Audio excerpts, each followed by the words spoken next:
All right, week 1 NFL is in the books. Welcome to Stupid versus the Spread. Week 2 talking NFL. Pretty exciting week. I mean, the 1 p.m. slate was fucking awesome. Hmm. Maybe some lackluster primetime games, but that's all right. Not every week can be a knock it out of the park kind of week. But it was a lot of fun. I think biggest storyline, Mike, coming out of last week. Two pretty serious injuries. One, Dak Prescott out, like I think it's 4 to 8 weeks, 6 to 8 Yeah, weeks. I think it depends on whatever Jerry Jones is drinking or inhaling at the time that he talks to the media. But yeah, Yeah, I mean it's hilarious that he is the conduit for which people find out that Dak has a serious injury. Like the post game, like I don't even think Mike McCarthy got to go to the mic for the post game, like where the reporters interview him before Jerry had just said, "Oh yeah, he's gone. He's like out for 8 weeks." Like you can't yeah. even let your coach process what he's about to tell the media. No, I think he stuck Stephen Jones inside the trainer's cowboy hat, and and sent him down there to give him the intel in real time. Because yeah, he had that information before. Like, I don't even think Mike McCarthy had like taken his headset off, and Jerry Jones was like, "Yeah, Dak's out for 2 months." He just blurted it out. Yeah, And then, unfortunately, sack leader from last year, T.J. Watt, out at least 5 weeks, and then depending on if his torn pectoral takes surgery to repair, he'll actually be out the season, which would be terrible. yeah. So a huge loss for the Steelers, who otherwise performed pretty well this week. I mean, if you're looking at the board, though, you're looking across the NFL. I think there were kind of three standout teams this week. It was the Chiefs, the Bills, and the Chargers. And I don't know, maybe you throw the Vikings on that list with how they performed at points during Green Bay. But I don't know. The Chiefs come out and just absolutely house Arizona like some people thought they would. Arizona didn't look great. Bills obviously in the season opener defeat the Super Bowl champion Rams. Chargers come out. Chargers look pretty good. I don't know what you thought. So the Chiefs, I think what everyone the the hypothesis in the offseason was that the loss of Tyreek Hill would be a pretty big deal.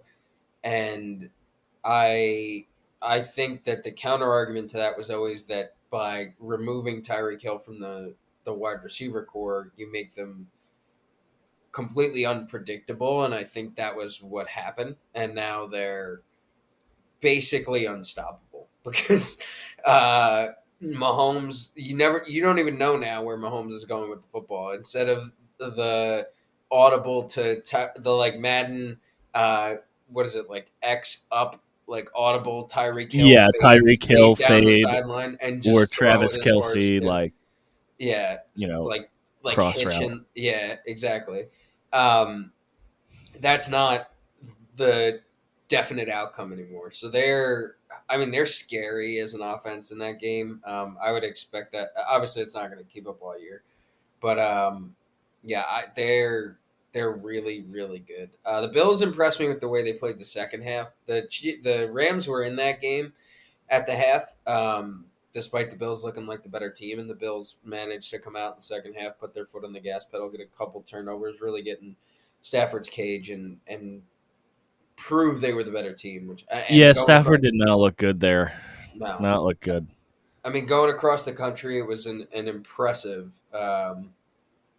performance to open the year. And then yeah, I think the Chargers looked really good. I think they kind of let the Raiders back into that game at the end. But I'm glad I added them to my card because I would have went over. Besides that, um, they I thought that what they did in the first half, I thought the defense menaced Derek Carr all day, Yeah. and their receiving core appeared to not really miss a beat without Keenan Allen for a large part of the game. I think that's because Justin Herbert's just like I said uh, during the preview episode, he's just somehow is he's. I think it's because he plays in LA and he like shaved his head that one time.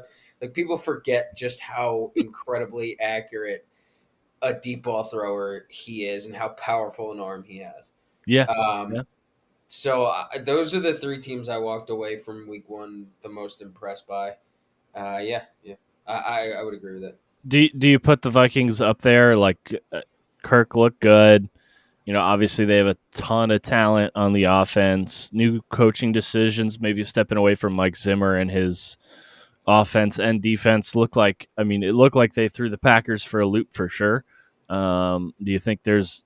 I mean, I no NFC East or correction, no NFC team to me really stood out. So I am curious as to whether you think right now coming out the gate, but besides the Bucks, maybe you think Vikings are short I was list for number one teams out of the East or out of the on NFC. the Bucks. I was probably more impressed, I think, with Brady's arm than I was with like anything specific the Bucks did. Yeah, He made some throws, especially earlier in that game, where I was like, Jesus, man! Like he was throwing fastballs that I didn't think he had anymore. yeah. And Honestly, the red zone offense concerned me more than anything from the Bucks, rather yeah, than I chalked that one up too to a little bit of like the Cowboys just are probably kind of bad, especially without Dak and without the receivers. Like they just couldn't move the ball consistently. The Bucks defense is good, but they couldn't move the ball consistently. They were prone to give up big plays defensively. So I don't think that the Cowboys were as good as we thought, which means I don't put a lot of stock into the Bucks performance. Excuse yeah. me. But Well, I I to the Cowboys' credit, no, I think they stopped. Like once they got in the red zone, the Bucks struggled like against Yeah, the Cowboys. no, you're right. You have Yeah. 5 field goals in the red zone or just outside the red zone. As the Bucks looked unstoppable, they'd drive down the field and then you'd blink and it'd be like, okay, it's 4th and 10 from the Yeah. 15. So the Yeah. Bucks are gonna kick a field goal here, and you're like, Yeah, really? it was like run, screen pass, and then Brady drops back and gets eaten by Micah Parsons, and then they have to kick a field Yeah. goal. Who, by the way, great job, Bucks. Don't double team Micah Parsons with a recent injury. Yeah, somehow it took like three times of that happening for them to finally even line up a tight end to like Oh, chip we it. should help out the non-starter. Yeah, it was. Yes, yes, you should. They showed the replay of the first two sacks, and it was like, where was the help? Like, who was Not there to there. help? Yeah, Not there. the against the reigning defensive rookie of the year and MVP candidate. No, the Vikings. I got to see them do it against, and here's the not that they didn't do it against a good team because they did it against a team everybody thinks might come out of the NFC, me included.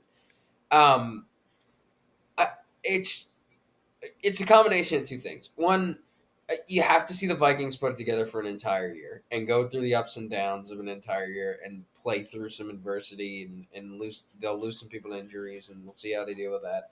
So Yeah, I'm not all the way in on the Vikings being an NFC contender yet. I Uh, need to see what honestly, and this is so petty of me, but I need to see Kirk Cousins have a bad game, get motherfucked by the entire fan base, and then come out the next week and actually perform. Because historically, he would like take 2 weeks off during the season and just be like, "Oh, I played real bad," and then he'd go like, I don't know, 15 for 20 with 110 yards, and they'd have run the ball 40 fucking times for 30 yeah, yards each, and that's how they come out on top with a win. So I need to see some growth from Kirk post Zimmer era, I think, but I thought they looked pretty good.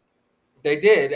So the other thing that I'll say too is one I sort of expected, and this is why I didn't. I thought about taking the Packers, but I opted against it. I sort of expected, based on the way that Rodgers and the receivers dealt with the preseason, that they would come out a bit flat.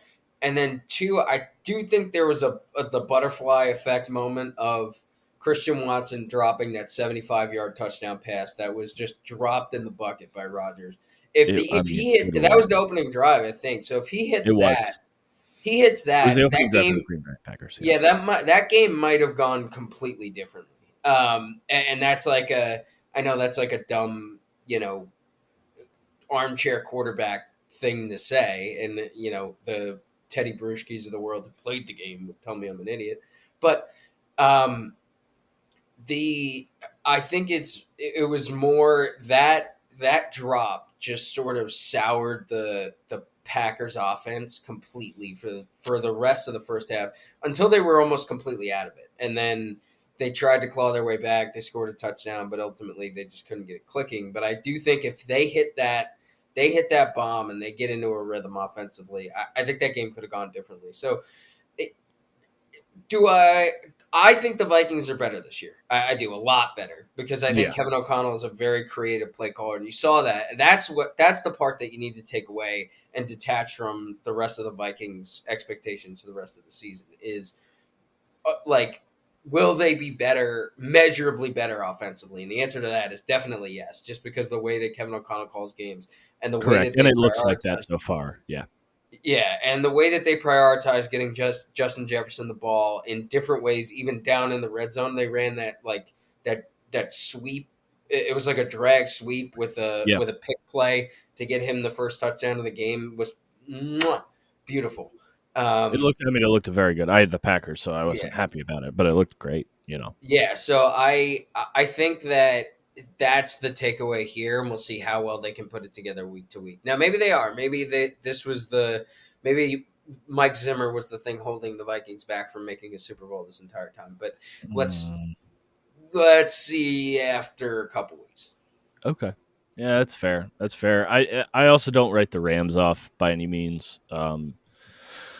I just feel like teams coming out of the season, you win the Super Bowl, you play the opener. Usually, it's a good game because that's what the NFL wants to do. I don't attribute a loss or a performance like they had as a necessarily like panic button moment either. So I think coming out of the NFC, Vikings, Rams, Bucks, probably like your top contenders right now, and then people are high on the Eagles. So let's see how the Lions pan out this year, right? I saw that game, and I know we both have money on it, but I saw that game and nothing really stood out to me just yet. People were really raving about the Eagles. I think they're a good team, not a great team. Um, but Other we'll than see. I won't pick against Dan Campbell against the spread. Yeah, Ever. Chip Kelly of the week. You want to just go ahead and give it? Yeah, it's Dan Campbell. I mean, so for those of you who don't know, Chip Kelly as the coach of UCLA, I think in 2000, what was that, 17? They Yeah. went to Oklahoma and they were 28-point dogs, and Alex and I were both on Oklahoma, and Who had been uh covering all like very well all year. And this was prior yes, to UCLA being a very good team, which yes. arguably they're still not. But So they Oklahoma goes up 28 and they just keep UCLA keeps coming back down the field and scoring to make it 21, and then Oklahoma goes up again, it's 28, and back and forth we go. And UCLA just every time fourth quarter, I think third and fourth quarter Oklahoma scored at least 3 touchdowns, and after any one of them you could have justified just bringing in the backups. It's over. It's a 28-point game in the fourth quarter. Nope. yeah, Chip Kelly goes no huddle down the stretch and scores with 2 minutes left to cover the number for no good reason. And that was Dan Campbell. So we forever hated Chip Kelly. Dan Campbell this week was Chip Kelly. They're down. I just looked at the box score. It was 38-21 to start the fourth quarter. yeah, that sucks. And on 38 a to four 21. four and a half point spread, that sucks. I've hated Chip Kelly just for everyone's awareness since he was the Eagles coach, and I said this was before Twitter. I was on Facebook, and I put on Facebook as a status. I said Chip Kelly had a better chance of winning the Super Bowl as a college football coach, and that got some hate because I lived in New Jersey at the time. But either way, yeah, no, I mean, good for Dan Campbell. The game it never really was close to like becoming a game at the end there. No, That it was still wasn't. yeah. They lost by 3, and it still was never a game Yeah, that's one because of those like garbage time TDs that they you just scored the touchdown and gave the ball back with a minute and a half left. Philly just had to take 3 knees. Like, what was the point? yeah, sucks to suck. Well, speaking of coaching decisions that were curious, so wrapping up here, Monday Night Football, Russell Wilson back in Seattle. It's weird they didn't give that a game before making that a thing. Well, I You think know the what I mean? schedule. I'm pretty sure the schedule was set before the trade happened. Okay, yeah. You're right. You're right. Yeah, Anyway, so I don't think the NFL didn't do it intentionally. Although like sometimes these things happen to work out for the NFL. Let's yeah. just put it that way. Deshaun Den- Watson's return against Houston. um, Denver. So Denver gave the ball away twice within their own, I think, 5 or 10 yard line, whatever. Look, red zone turnovers happen. Obviously, they're game killers, but it comes down to the final 2 minutes. It is 4th and 5, yeah, I thought it was and like 4th and 6, 4th and 7. something like Either way, that. Yeah. the Broncos are down one, and with a minute and 10 seconds left and 3 timeouts, fourth down, Nathaniel Hackett, brand new coach of the Broncos, decides, fuck it, I'm going to run the clock out, not go for it on fourth, and then attempt the second longest field goal in NFL history to win the game. What the Yeah, fuck are you thinking? You I uh, you can't restructure Russell's contract for all this money and yeah then be a freshman coach, right? No one expects you to win the Super Bowl. No one.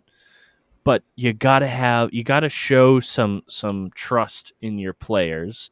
And I don't think sending a kicker out there to attempt a 64-yarder is that showing that same level of trust. So like, why are you not giving? This is the Green Bay playoff game, 4th and 8 from the 8 all over again. Like this is you go for it. It doesn't matter what the metrics say. It's like the Giants this week. Praise to the Giants going for two to win the game, saying fuck it, we're down one, we just scored a touchdown, we can kick the field goal and go to overtime, or go for two and win the game, and they won the game. Like that's the kind of coaching decisions like that Brian Dable made that you need to make as a coach. So I don't know why this is such a rant, but I don't know why. Well, I don't know what Nathaniel Hackett was thinking. Like every single person on the television was like, "What are they doing?" And everyone at home or at the bar was thinking the same thing. Like, "What are you doing? You're not making a 64-yarder away in Seattle.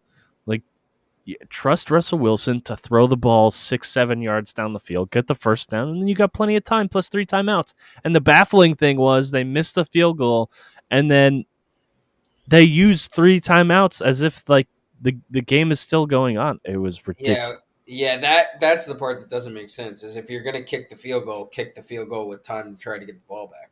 Right, right. If there were 3 minutes left and you had 3 timeouts and you were like, damn, defense has been doing well. Sure, we'll kick the field goal. We still got the 2 minute warning, 3 timeouts. If it doesn't go in from 64 yards out, we still have time to get the ball back. But to do Yeah, it with a minute left, and not then burn your timeouts. burn the clock. Yeah, I Yeah, and that's the thing. If you're gonna do it and you're gonna use those timeouts, at least burn the timeout with a minute and some change left. It was yeah. ridiculous, wild to me Um, that was a I coaching. well, I guess yeah, they wouldn't have been able to get the ball back because they would have had to use one of the timeouts to stop the clock. Uh, Either way, I would have probably gone for it.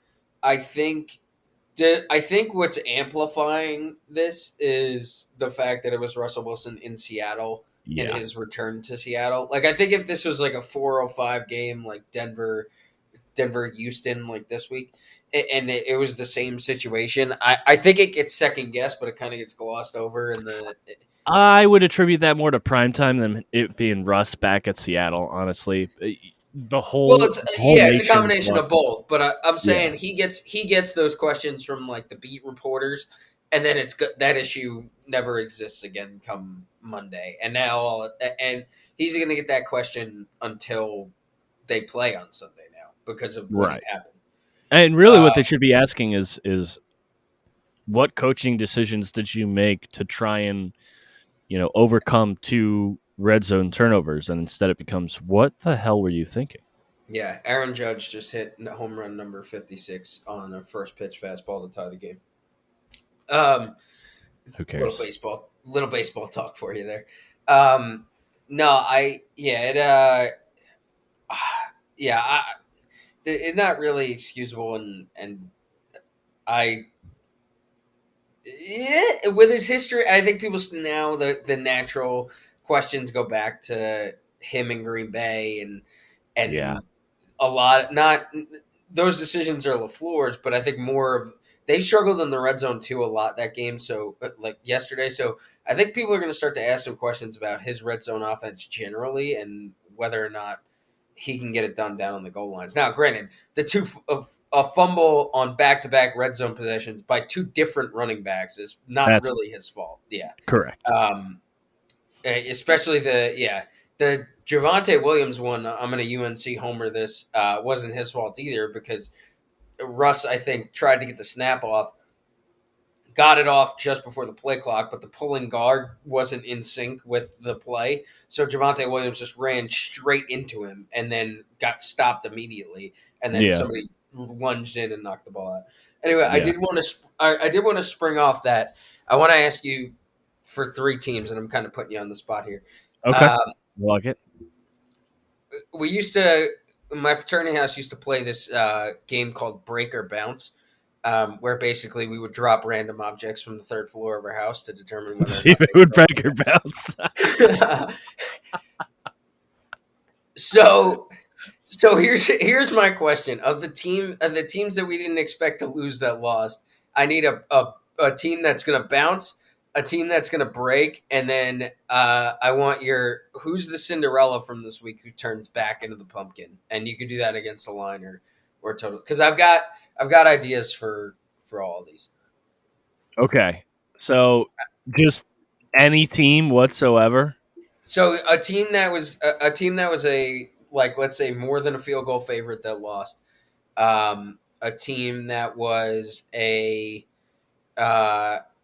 yeah one of the breaker bounce teams that were more than a field goal favorite that lost, and then the pumpkin is just an underdog that nobody expected to win or keep a game close that's going to turn back into a pumpkin. And Okay, so I'll say bounce Rams. Good Bills team. You know, perennial Super Bowl favorites right now. I mean, coming home, doing the whole like we won the Super Bowl celebration. I This is a hot take, but I feel like it takes the air out, like because that's last year's team, and there's some guys yeah, not on the team, and now you're basically saying, oh well, like we did it last year, so we should be able to do it this year. So I think the Rams are a good team. They're good, well coached. Like I don't attribute that to anything other than just a bad game. Same thing with the Bengals. I'm gonna give you two bounces because the Bengals. I mean, Joe Burrow, an uncharacteristic performance of multiple turnovers, multiple interceptions. I think they bounce back this week, and we'll talk it against Dallas. But I think those two bounce back. If we're saying break, Arizona. I I don't think Arizona's the team that we think they are anymore, and I might contradict this when we get into the picks. But what I saw from Arizona this week was, and granted against a good Chiefs team, but it was like they didn't even care. Like it looked like the Cardinals came out and were like, well, I hope we can win this game, but we probably can't. And then they just got smushed. So I didn't like how they performed. I don't know that they bounce back anytime soon. I think they're way too reliant on Kyler Murray in the offense. Um, I'm not big on them, and I know there's a lot of expectations because they have some good playmakers, but I just don't think they have the chemistry to do it. And then what was the third one? who's your Breakdown. pumpkin? Who's gonna turn back into pumpkin just from Cinderella? Oof. I mean, Seahawks are a pretty good contender for that. Um, Maybe so. You know what? Pumpkin Texans. I know you can't really say that they were the princess or whatever it was, Yeah, tying the Colts, but whatever that was, I expect the Texans to be far worse, and I expect the Colts to be a little bit better. Yeah, Um, we'll say they're like a I don't know where. Caucasus region princess, like a Yeah, like a very off the beat princess. yeah, I don't. Yeah, I don't know where that performance came from, and I would even say, I'd even say Browns and Panthers both are probably pumpkins. Come 3 to 4 weeks from now, I don't really think there's a winner coming out of that game, even though technically the Browns won. But that was another one of those where it was like in overtime at 1 p.m. and you're just kind of looking at your TV like these two teams stink. Like these Yeah, two teams are not good. yeah. But those are my. What about you? What about you? All You said right. you had. Yeah, I posited, so I better have good answers. My bounce team is the Bengals as well. I think that they kind of shook the rust off after the first half, and I think some of those Burrow interceptions seem like miscommunications more than like poor throws, which Right. it's kind of their fault for thinking that they could just not play all preseason and show up. And granted, he had the appendix surgery, so like it's not necessarily all his decision No, that he no, didn't not get at a all. chance to play, but. I would expect them to show up much better the rest of the way. I think my break team is the Titans. Really? Yeah, and I know that they had that game basically signed, sealed, and delivered, and the Giants came back. They were up 13-0 at the half. But you, uh, you need to be able to put a team like that away. And Yeah. granted, I No, get I it. don't disagree. Defense and run game should carry through the rest of the year, and they should be competitive in every game they play. I got it, but this is not one seed in the AFC. That sort of team, legitimate AFC contender. They might win. I think they probably end up in a road playoff game because I think the Colts win the division. They might Right. steal a road playoff game from somebody who just has a weakness, like doesn't play physical enough. Yeah, I mean Um, that's Vrabel's mo. It feels yeah, like. So, like, I think maybe there, but like as far as what contending for the AFC the way that we thought last year, this isn't them. They're not it. And then I think my pumpkin team, I'm gonna go with the Giants. Like in the same game. I think Dable is a good coach, and I think Joe Shane's a good GM. Like I said in the previous show, I think they're going in the right direction. It's just Yep. this team, they're not gonna have the opportunity to walk back into a game the way that they did, and even still, they had the opportunity. And Daniel Jones throws one of the worst red zone picks I've ever seen. To the point where Brian Dable, they showed it on the CBS broadcast. Brian Dable walked over to him and basically was like, "Dude, what the fuck was that?" And Yeah, yeah, I like, saw that. I saw that. and and and so I think he was even amazed that he threw that pass, and then to get another shot at it and get it to the point where you could actually go win that game is crazy. It's not going to happen every week. The Giants are still bad. I just because they won, I get it. Giants fans haven't had a lot to celebrate. They've just been mired in misery for the past you know 4 years. But they're gonna have moments like this. You got to catch them at the right time if you're picking them from a spread standpoint because they'll have some games where they sneak up on people. But as far as like throughout the year, this team being competitive in every game, absolutely not. They're gonna get caked in some of these games. I would expect it to happen fairly regularly.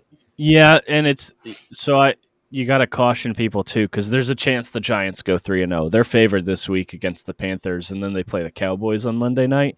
And obviously, Dak is not going to be in, and we have yet to see what I think.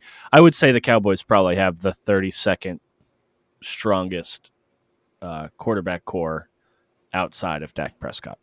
You know what I mean? So like, Yeah, not good backups. There's no Colt McCoy that's hidden, and you're like, oh yeah, Colt McCoy plays still. Like that's not yeah. There's the not there's Cowboys not don't like have. a level of competency that you expect. There's no AJ McCarron. There's no Case Keenum. There's nobody coming off the bench where you're like they might be able to just run the ball and stay in games. That's not happening. Cooper Rush is not. Yeah, yeah, and then so after the Cowboys, they go Bears, Packers, Ravens, and then they kind of have a few weeks where they're not playing great teams. They play the Jags, Seahawks, and Texans and Lions. And then they finish up with Cowboys, Commanders, Eagles, Commanders, Vikings, Colts, Eagles, which is a gauntlet of Yeah. the second half of So the season. they might be like they might be like 6-2, and And then then not win another game. 6-11. Yeah, well, probably 7-11 somehow. Like Or somehow yeah, Washington always loses to the Giants. 7-10. Yeah, that Yeah, that would be fantastic if they come out 6-2, and then everybody forgets that they're still this team, and they just get absolutely destroyed. Um, yeah, that'd be very funny. that would. So, all right, let's roll into this coming week. We'll kind of go just down the list like we always do by slate for the NFL. Thursday night football: Chargers at Chiefs. Chargers are plus 4.5 over under 54. Do you have a play? I We'll would. give our plays as we do the slate. So I don't have a play. If you want to play it, I go Chargers +4 in the money line. Public's gonna be on the Chiefs here. I think that the Chargers know that they can go there and win because they've done it. yeah, Um, this may be me trying to validate my Chargers are going to the Super Bowl pick. But this is I would take it just because I think this stays within a field goal. That's why I say maybe if you're going to bet it, sprinkle the money line, but like don't bet it a lot. Um, I think this is going to be a very close game. It should be a lot of fun. So we'll just I mean, I, if you if you're looking for another option, just take the over and sit down and enjoy. Like yeah. that's like if you want no rooting interest or you don't feel a particular way about this game, just take the over. I do have Chargers plus 4.5. I think people, and I've seen this before a lot, where like the Chiefs will come out and destroy a team, and then everyone's like, "Oh, the Chiefs will just automatically put up 40 points against any team, and no game will be close, and it doesn't matter." Well, guess what? The Chargers are probably one of the best teams in the league right now. I think they keep it close. I think if you look at how they do point spreads, this really should be a 2.5 point spread on a neutral field, but obviously they're at Chiefs, so that's where you get a little bonus points for being the home favorite. So I like Chargers 4.5. I also do like the over. Chargers can score and Chiefs can score. 54 is a pretty low number. It seems like they have good defenses but explosive offenses. I'm probably doing a 2 unit bet on the over and then a 1 unit bet on Chargers plus 4.5. But Yeah, I that's think the only concern on I the over. love this over. Yeah, I love this over.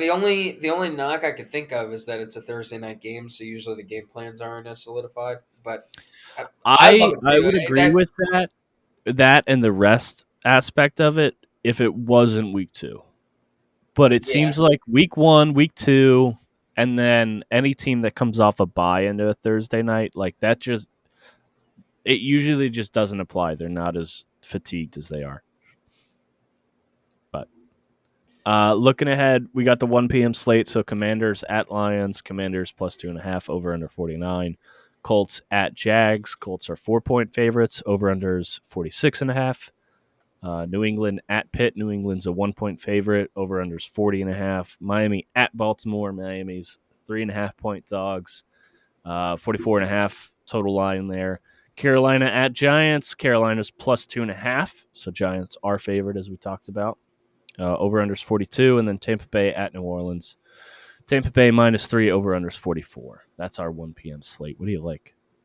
What are you looking at? So I got hosed last week. I bet 4 favorites, lost 3 of them, backdoored all over the place. Yeah, Tennessee, me too. Philadelphia, and whole get out. Oh my god, are you kidding me? Oh Warning no, are track. the Yankees losing? That's a No, it's shame. tough. It was. It would have been a 3-run home run to take the lead. It was a warning track shot. Sorry.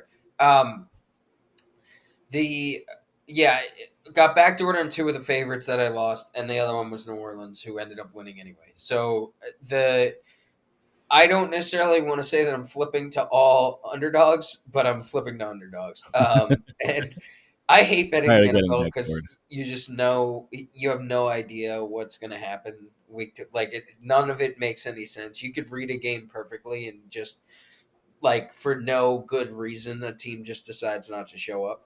Um, so with that said, I am playing in Virginia legally, not in North Carolina. Uh, I am playing Carolina plus 2.5. I'm riding my pumpkin uh, thesis on the Giants. I think Carolina team wise is pretty good. The quarterback, I don't know, but what I will say is that Carolina did put up a, if not impressive, at least somewhat commendable effort against a Yeah. Browns defense that is Yep. pretty good. And the Giants are not that good. I don't think the crowd noise at MetLife Stadium with the suits and the Goombas coming in from Hoboken to watch this game is going to affect the Carolina offense too much. Carolina plus 2.5. I really like this. A team that lost last week, playing a team that won. That's a favorite. I get the games in at the Meadowlands. The Giants are still bad. Yeah. Take the Carolina here. Um, do you have anything you're playing this game? I have three plays for the 1 p.m. slate. So I have Miami plus 3.5. I Yeah, try and get that before it gets to three.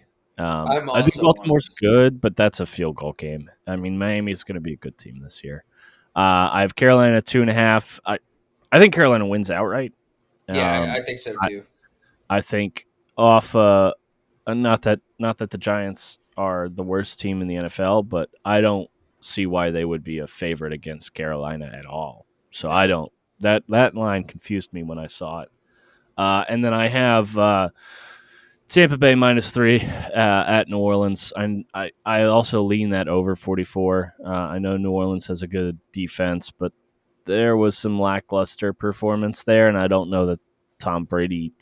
He won by 2 touchdowns, but I feel like this is a week where he is coming into practice going, "Hey, like 4 field goals in 4 red zone attempts or close to it is not acceptable." And then they kind of get their offense in gear. I think you'll see a lot more scoring from Tampa Bay than you did in Sunday Night Football's appearance. Yeah, any I'm more 1 p.m. slate bets? I'm with you on Miami. I think Miami or Baltimore played the Jets in a game where they hit a couple big plays, and I think the Jets defense just got tired of playing defense because their offense couldn't do anything measurable against the Ravens defense.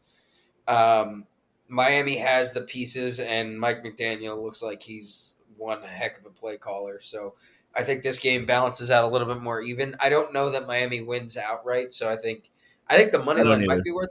Yeah, I think it might be worth a look. Just because I think Miami's actually better than I thought they would be.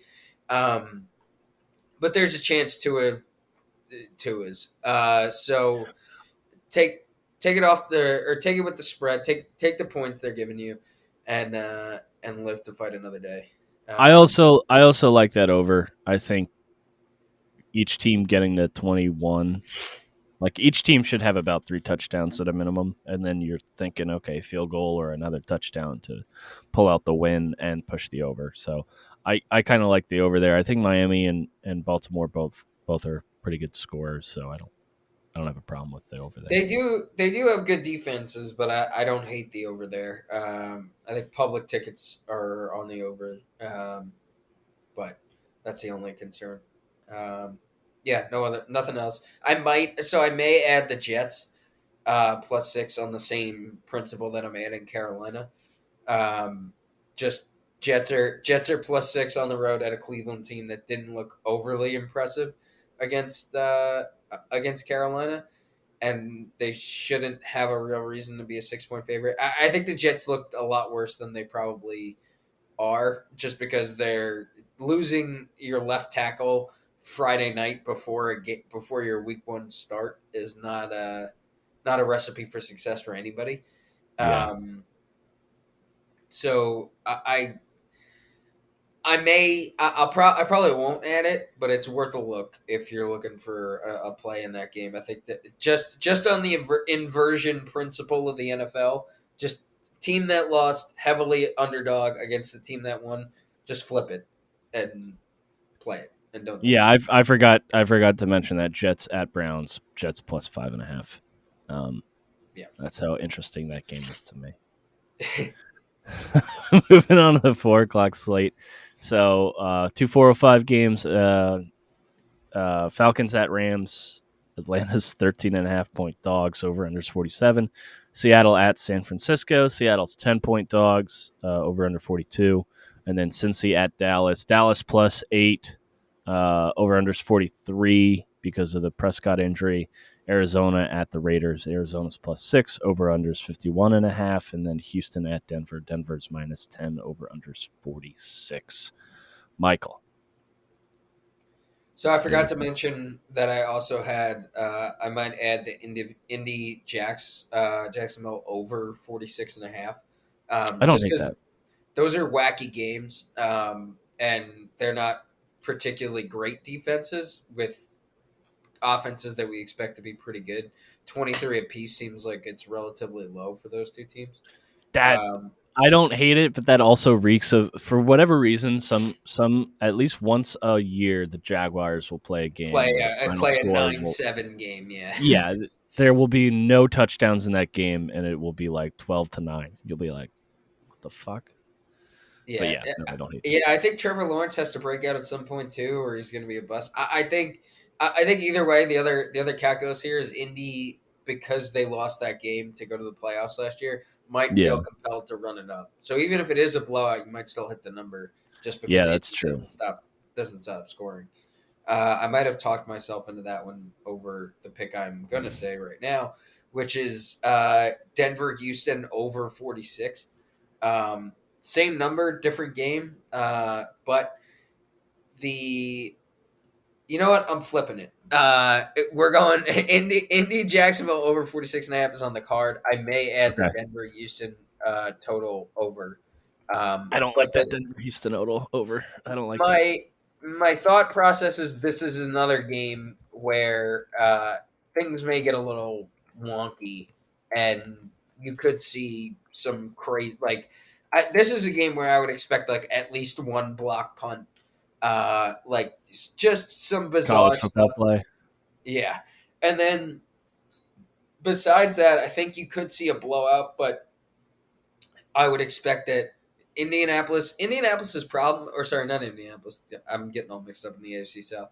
Uh, Houston's problem is not their offense. Their offense looked actually fairly competent with Davis Mills on Sunday against Indianapolis. If they're gonna stink, their problem is gonna be their defense. They just don't have enough. Like Devin Singletary looked pretty good in his debut, but they don't have enough pieces on the defense to stop like high powered offenses. So Yeah. if Russ is gonna get it right, he's gonna get it right in this game to the tune of almost probably 40 points by himself. And then you're just counting on Houston to chip in a little to hit the total. So that's the logic there. But I'm going to go Indy Jacks over 46.5 is my third play. I have 2 plays for the 4 p.m. slate. I have Cincy minus 8. We talked about this. Unless there is a trade made or a acquisition made in the next really 24 hours, or honestly, it would have happened yesterday. The Dallas Cowboys are going to be really fucking bad. They're going to have really, really bad quarterback play. They're going to be stagnant on offense, and Joe Burrow is a spiteful, hateful human being who doesn't like to lose, and him throwing 3+ interceptions / turnovers last week is going to get him fired up. He may push the over 43 by himself. I think this is really one of those games where since he comes out and kind of shows what a good O-line change they've made, and maybe that last week was a fluke. So I'm taking Cincy minus 8. I don't like how high the line is. Obviously, that's tough for pro football games, but I think they just crushed Dallas. And then this goes contrary to what I said earlier in the episode, but I actually am leaning Arizona plus 6 at Las Vegas. I think Las Vegas is a good team. 6 seems just a little high for a Kyler Murray coming off a loss early season before he's been hit too much. Yeah. Um, I don't. Do you think Las Vegas is going to win by a touchdown? Probably not. So that's why that just kind of stood out to me. I would have expected 4 or 5 from that line. So 6 seemed a little high. That's they lose by a touchdown, but miss the extra point. like away from something stupid happening where you're pushing. Yeah, I could even see a world where Vegas jumps out early, but you get backdoored on this one. If you're Yeah, taking Vegas by a touchdown, yeah, where you could have a 10 point game, with like 2.5 minutes to go, and Arizona scores to make it a one possession, then misses the onside kick, and that's how the game ends. So yeah. yeah, I do like it. I thought about it. I like it, but it's not mine. And then moving on, so our marquee games of the week. Oh wait, What I should got be? one. Oh, you I got one. got. I have a May ad in the 4 o'clock Okay. window. Seattle plus 10. Um, I know. Yeah, I know. yeah. I know. This is like No, when I like it because San Francisco looked like shit last week. yeah. So here's like the problem.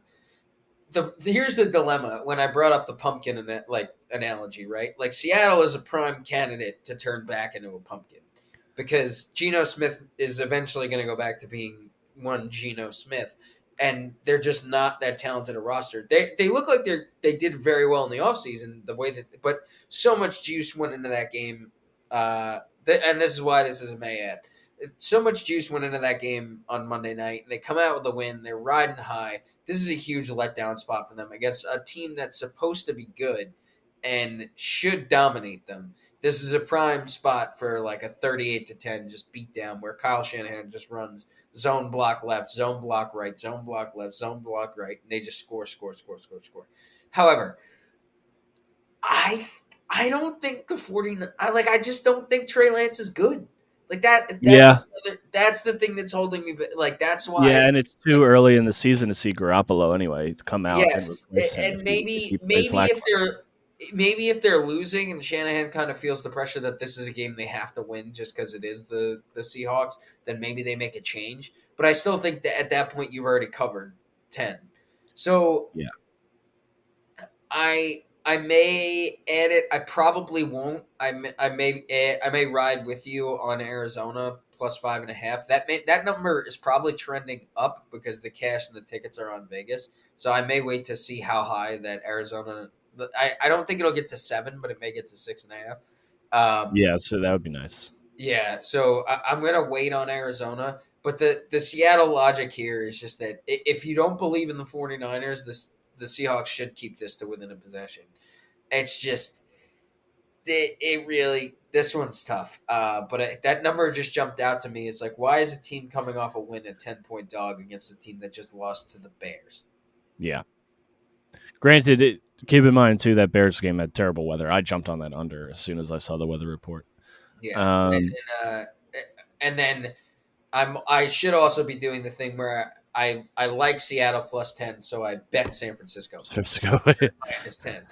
Like everything in this game points to there's a reason for Seattle to keep it within 10 points. 38-10 is going to happen. Hammer San Francisco. So Yeah. now, you know what? May add San Francisco minus 10. I have no idea. I'm all over the place on this game. No clue. Let's go to Sunday night. All right, so we'll talk Sunday and Monday night. So Chicago at Green Bay.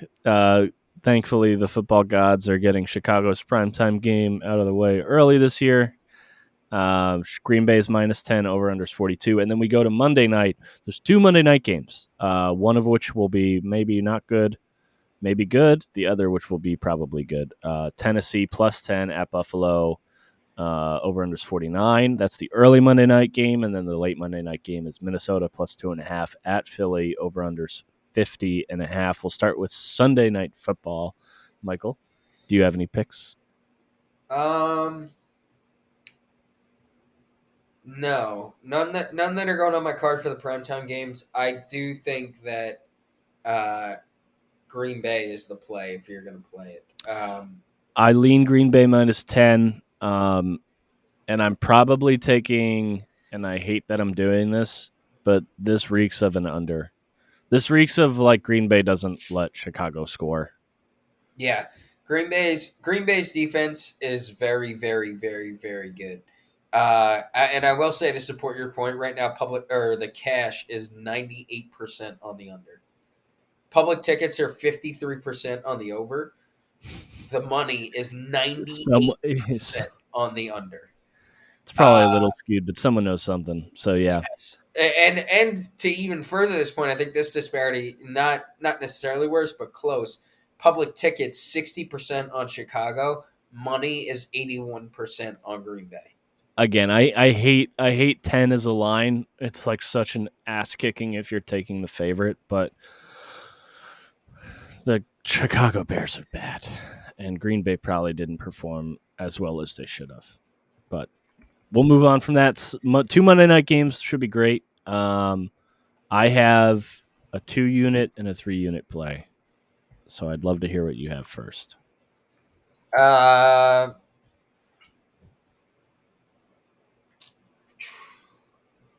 nothing here. Maybe the Tennessee Buffalo over, just because Buffalo. Tennessee Buffalo over 49.5 2 unit bet. Minnesota plus 2.5 3 unit bet. There is no fucking reason Minnesota should be not favored in this game. I I have said it. My words are on the table. Minnesota is a better team than Philly. Period. And the fact that they're dogs of 2.5 points is wild to me. And then this Tennessee Buffalo over. It just seems like one of those ones where Derrick Henry scores 2 touchdowns, and you're like, oh, maybe the Titans pull it out, and then Buffalo goes on like unanswered like 45 points or something like that. You know what I mean? Like this just seems like one of those games where Josh Allen home opener at Buffalo. Tennessee's not going to just lie over and die. They're going to score some points, and Buffalo probably puts up 31-40. Yeah, I mean, I agree. I don't see. I see Buffalo scoring in the 30s here. So if you can get Team Tennessee total. 17 points, like what? Yeah, I wonder what their team total is. Uh, That's what I was thinking. I didn't see a line on the team total yet. yeah, I'll see if I can find it. But um, yeah, if your team total is anywhere close to 17, uh, you got to take that over here. Yeah, I see a good portion of the bets are on the Bills. I don't see where the money's lying right now. I'll tell you right now, it was with the Bills even heavier. So I think 74% of the tickets are on Buffalo, 75% of the cash. Yeah, I mean, So, but I mean, people are that means that the big bettors are seeing the weakness in Tennessee. yeah, I like the over either way. I think they can score. I think both teams can score. I think this is one of those ones where it might turn into not an instant classic, but you look back and you go, "Oh, that was fun. They scored like 65 points." So, Yeah, the total or the spread could go either way. To answer your questions on the over, 74% of the tickets are on the over, 71% of the money. So comparable to the spread. Betters like heavy betters like the Bills and the over. yeah. And then I'm sure there's heavy bettors that like Philly better than Minnesota, but I just it You don't it like Philly. I hate Philly, but I also watched Minnesota play, and I thought, aside from maybe taking their foot off the gas last couple like minutes, I think I think the Vikings are very very good. Um, so like free points because I think they're gonna win seems like I might sprinkle the money line. I might do 2 units on the spread and one on the money line. That's how confident I am that the Vikings are going to win this game, which usually means my bet loses. So If you were putting a gun to my head and asking me to take something here, I'd take over 50 and a half. that also probably is a relatively safe bet. Yeah, it just If if there this is, is if this is gonna be a game that everybody thinks it is, where it's gonna be a true who's good, good weather in Philly early in the year. This time, primetime game Monday night. Both teams should be juiced up. Love the offenses. Two good play callers. 25 apiece feels low. yeah. And by the way, I know the narrative is that Kirk Cousins is not good in prime time. That just turns out he was playing for Washington. Since then, he has like really good stats. I think he's like I forget what the stats are, but he's pretty good against the spread and on the money line, i.e., winning the game. So don't bet on that narrative if that's what you're betting on. But that is our Week 1 preview, NFL football. Mike, you got anything to add? Nope. All right. We will see you all next week.